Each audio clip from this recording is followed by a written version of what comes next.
Hi guys, Brett Parker here, Handicap Scratch. Today I'm going to do a video on my plan for success and or more specifically my theory on success. So today's video is going to be about my success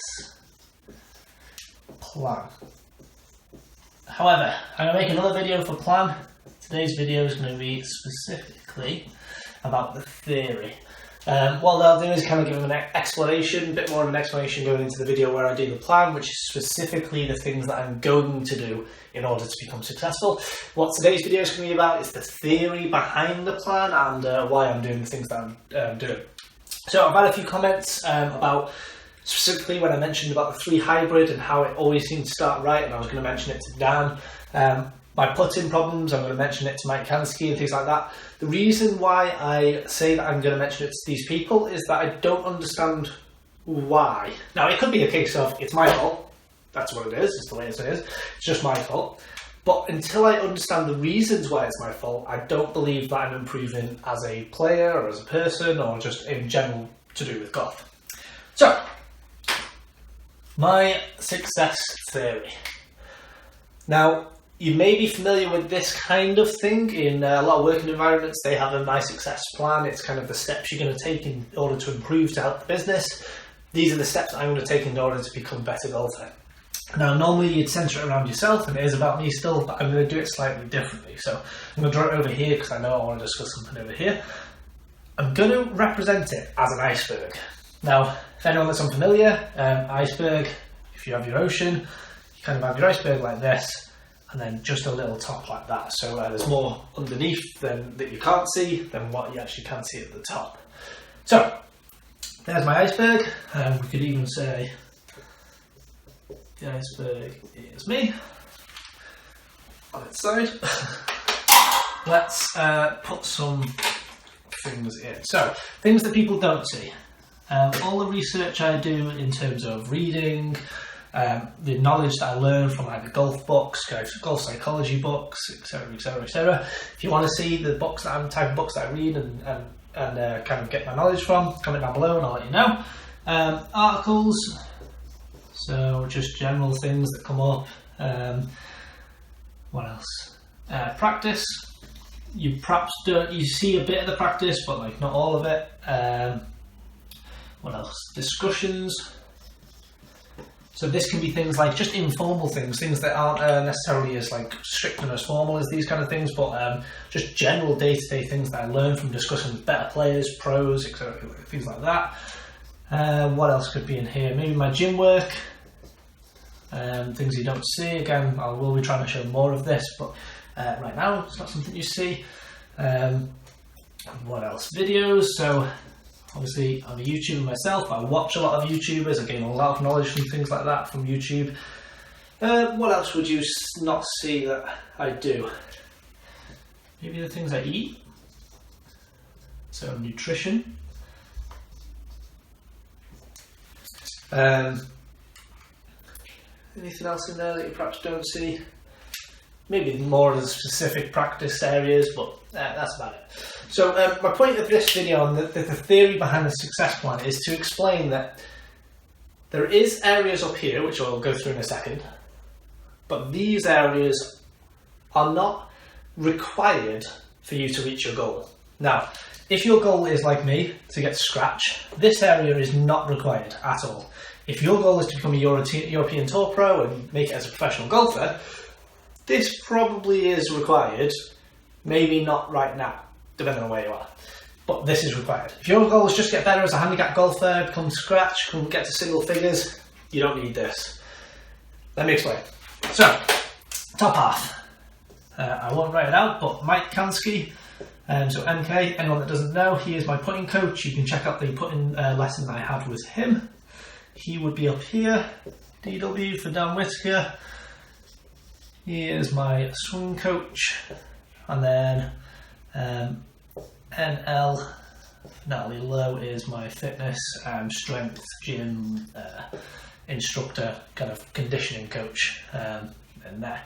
Now for Rudy, if you haven't seen, I've just put up a video specifically about physiotherapy, golf physiotherapy. He would fit about here. He would be right on it. Now the reason why that I would put him here as opposed to either side is, for me, he is required, because I know that if I put a lot of practice in, a lot of doing work in, my body becomes seized, it becomes tight, I can't. It's not that I can't do it, because my body will recover, it will fix itself, but it's the time. So if I do these things, I don't want to have to wait 3 days before I can do this again or do it effectively. I want to be able to do back, and kind of keep going. I don't ever want to go like this and then have to have a rest and wait and then, oh right, okay, I can practice again, now I'm more effective. So for me, this is a requirement.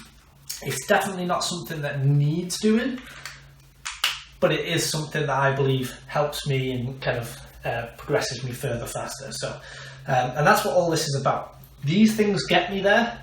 These things get me there faster. Not just that though. So, let's go into a bit more detail.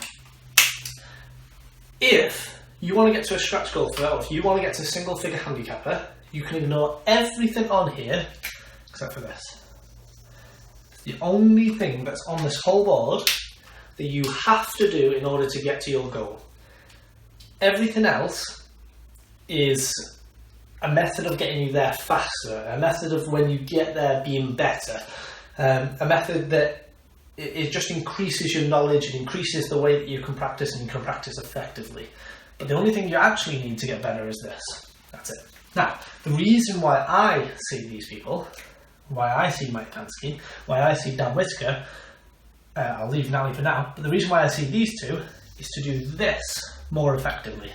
So that when I practice, I'm practice effectively, and I practice in a way that's going to benefit me and get me better as a whole. For Natalie, it's the exact same principle, so that when I go to the gym, I go to the gym effectively. I've had a personal trainer set up. Anyone that's been following me for a long time, I originally uploaded gym videos which were set up by a personal trainer who didn't really understand the golf game. So what he got me doing was strengthening every part of my body.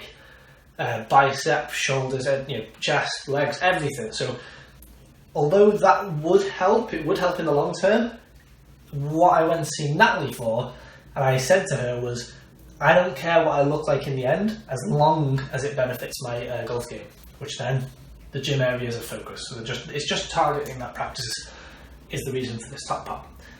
Now, I don't believe that this is irrelevant if you want to get past scratch, and I'll explain. So, let me think how I'm going to explain this. So, on a graph, what's the word I'm going to use here? Let's say better golfer. So in this way he's going to be a better golfer, and in this way is time.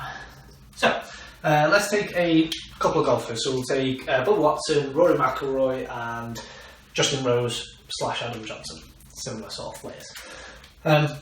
So Bubba Watson. So I'll write it down here. So Bubba will be in this colour. Rory. And then Justin Rose. Ooh. Justin Rose.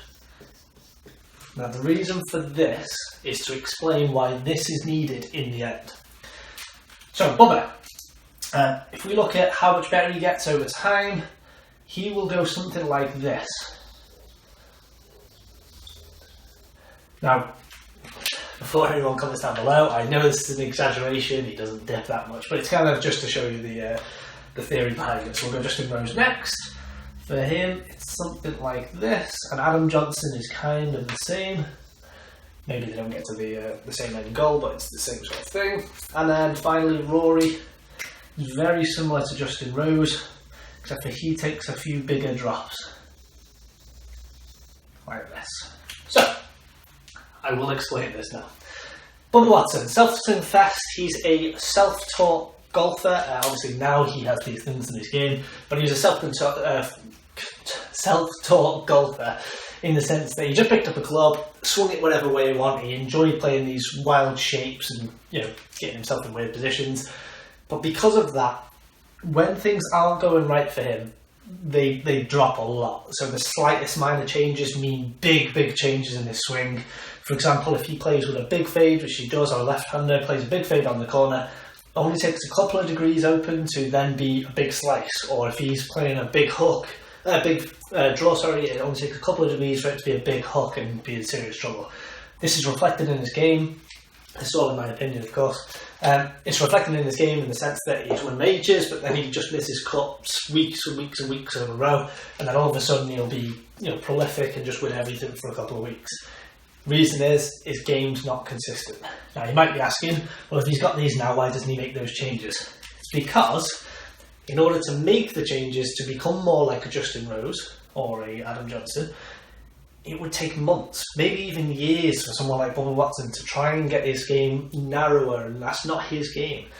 Not only that, if he missed cuts for 6 months to a year, that's a lot of money, not just in the money that he's lost in the tournaments that he's now missed the cuts, but in potentially at the end of the year, if he's not made a single cut, sponsorship deals start to fall, everything starts to fall. So he gets this in order to manage how much he falls. They just accept that he's going to fall, but that's the way it is. Justin Rose, on the other hand, it's quite evident that he has been taught from a very young age. He's been taught by a pro. He's been taught a certain way, the textbook way. Same with Adam Johnson. Both got gorgeous swings. And they're both taught to play in a certain way that when things aren't going right, he can still manage his way around. His misses aren't that big that they're going to cost him a cut. They're big enough that they're going to cost him a tournament, but he's still going to come top 10. Again, performance shows that in the sense that Justin Rose is always there or thereabouts. He sometimes lacks the aggression to get himself to the win, but when he's playing well, he has no worries about winning. None whatsoever. But when he's not playing well, he's still coming in top 10. So that's his game. Rory. Now Rory is the exception, and I'll explain again. Rory, again, like Justin Rose, he has been taught in a way that is textbook. He's been taught in a way that his swing is great. It's a beautiful swing to watch. But it's his mentality that causes his dips. Now Rory, I'll go into a bit more detail. I know I'm rambling here, but it makes sense in my head. So I think the 10th at the Wells Fargo is the one that I want to kind of show. I'll put it in a different colour. Tee-box, it's a sweeping dog leg like this. There's a bunker on the corner and the green's kind of down a dip with loads of water on the corner. I'm sure someone else can tell me if it's not Wells Fargo, but I can't remember the exact hole. Most players will take their tee shot and go like this. Rory McIlroy, I don't think I've ever seen hit any other shot than this. Now, the reason Rory McIlroy has dips isn't because his dispersion isn't very large. So for Bubba Watson, for example, if he's hitting off the tee, his dispersion is quite large. It could end up in the rough, either side, or like this. Rory McIlroy's, in reality, his dispersion would be something like this. It's very, very tight, most of the time. The problem is when you're hitting this way, and your dispersion is still that tight, you can end up behind a tree, or maybe get the fairway, or even possibly end up in this bunker. So when Rory McIlroy's, it's not that his swing isn't tuned enough to minimise his misses, it's that when he misses, he's that aggressive that he's in trouble anyway. So that's why he takes dips. Again, it's reflected in his game, in my opinion, in the sense that he's a major winner, multi-time major winner, but how often do you see Rory McIlroy miss cuts? You can't say it's almost never. He does miss quite a few cuts, and it's because of things like this. When the game's not going quite right, because he doesn't change his mentality and go this way, he's always the most aggressive because that's the strongest part of his game. When it's not quite going right, he's in trouble. So that kind of explains his game. Now the reason for me going on that really long tangent about certain players, and then obviously they're all in my opinion, is kind of explaining this. So the reason why I'm putting this in place right now at 6 handicap is because when I get to 0, or when I get to scratch, or when I get to plus whatever, or if I want to play in big amateur tournaments, I want to be able to say to myself, right, the swing is not the problem. The only possible problem that can be for my dispersion problems is in my head. And when my head doesn't get me going in the right direction, this is set up in a way that the misses are very, very minimal. So in putting, my dispersion might be either side of the hole and it still ends up going in even on a bad day. The with Dan, you know, my miss is on a fairway, if I hit my driver, it ain't going 50 yards right, it's just going to miss the point that I'm aiming for. Same with Natalie Lowe for strength and stuff like that. If it comes to a point in my time where I'm not playing great, it's not going to be because of my strength. So if we look at, just quickly, what I'm aiming for is if I'm aiming down the middle, my dispersion never misses the fairway.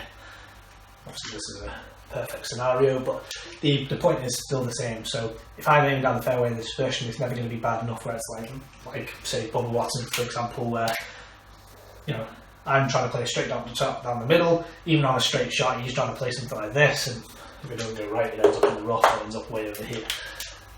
So that's the point of this, and that is the point of why I'm putting this in place. I'm putting this in place because I want to get to scratch, and I want to get to scratch as fast as possible. Could I get to scratch without these? Of course I could, 100%. But it would take me longer, and when I get there I would have to make changes that may even take me backwards. So for example, I could get to scratch, realise that the consistencies in my game aren't consistent enough, have to start making changes, which then actually takes me back up the handicap ladder rather than down. So I'm trying to put these in practice now. I'm trying to make the best golfer that I can looking forward.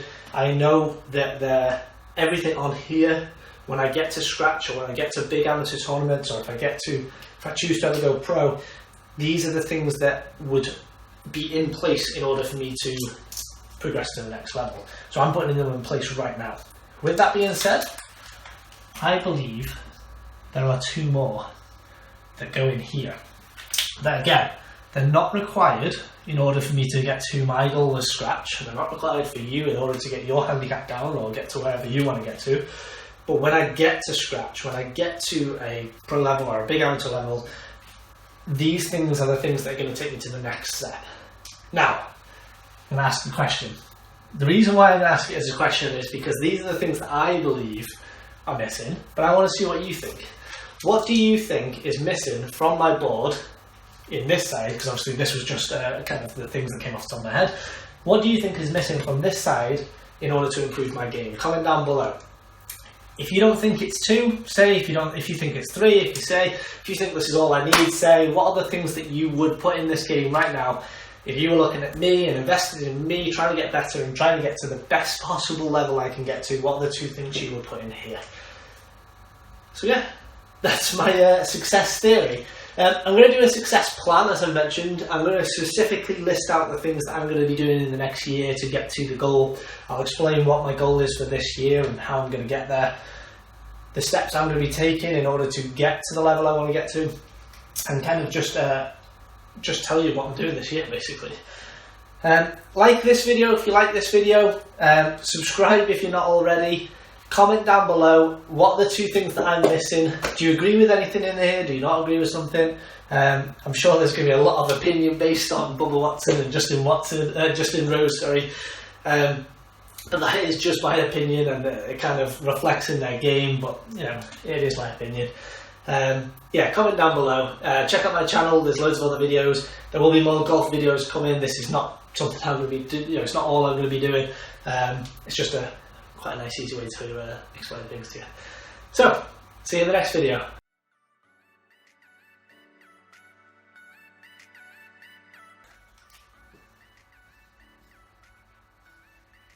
That's going in, I don't care what anyone says.